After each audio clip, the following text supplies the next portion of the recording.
No one expected silently dressed teenagers to carry the weight of an entire generation on their shoulders, yet that was exactly what happened the moment the auditorium lights dimmed on Britain's Got Talent. A group of 32 young boys and girls, all between the ages of 13 and 18, stepped onto the stage, not with glittering outfits, not with flashy props, but with a quiet reverence rare in such a setting. They wore faded wartime coats, replicas of 1940s uniforms, scarves knitted like those worn by evacuee children, and brooches that symbolized hope during the harshest years of human struggle. For a moment, the audience whispered among themselves, unsure of what to expect. Even the judges exchanged puzzled glances.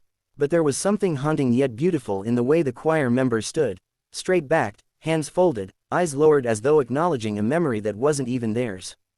The lead girl stepped forward holding an old brown suitcase, a replica of the ones evacuee children carried during World War II.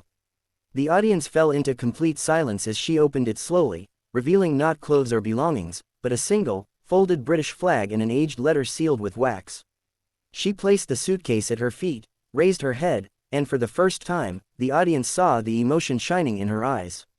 It wasn't fear, it was remembrance, and before a single note was sung, the energy in the room shifted. It felt as though something sacred had just stepped into the present. The first note didn't come from a soloist but from the entire choir breathing in unison, creating a chilling harmony that felt like the wind sweeping through the ruins of a once busy London street.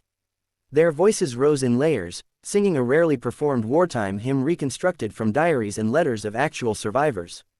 Every sound, soft, trembling, powerful, felt like a message carried through time.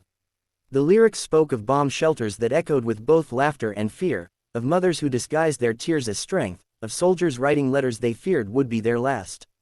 The choir didn't simply sing, they reenacted the emotional landscape of 1945. Their voices alternated between hope and heartbreak, blending into harmonies so precise they felt otherworldly. One boy stepped forward, singing a verse written from the perspective of a young soldier stationed far from home. His voice cracked not with stage fright but with intentional emotional weight, as though echoing the cracked voices of the men who once lived those words.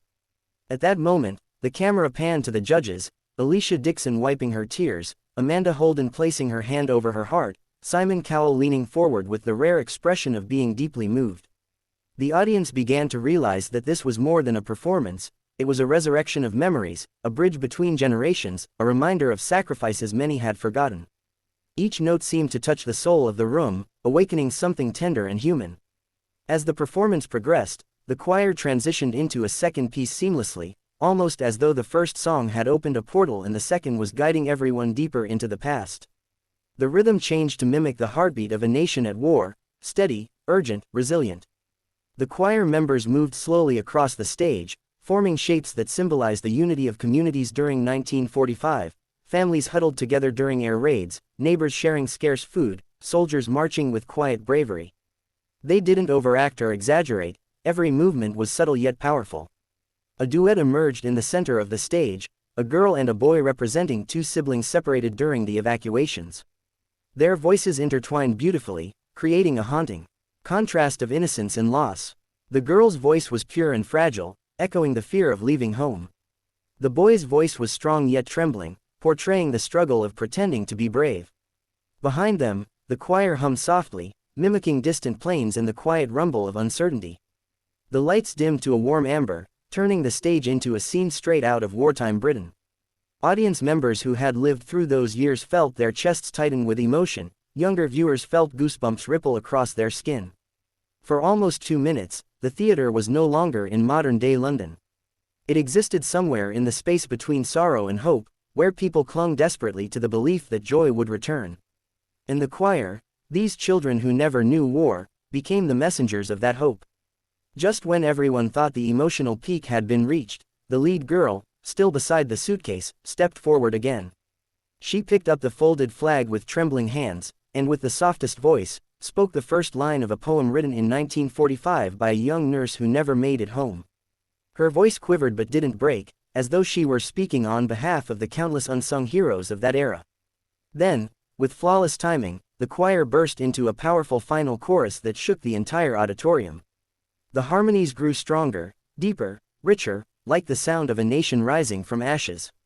The stage lights brightened into a golden hue representing victory and the return of peace after years of fear. The choir's voices soared with such intensity that even the camera couldn't fully capture the emotion. Some audience members clutched their chests, overwhelmed. Others whispered prayers or names of loved ones long gone. Simon Cowell's eyes glistened, something that happened perhaps only once a decade. And yet, the performance remained dignified, respectful, never sensationalized.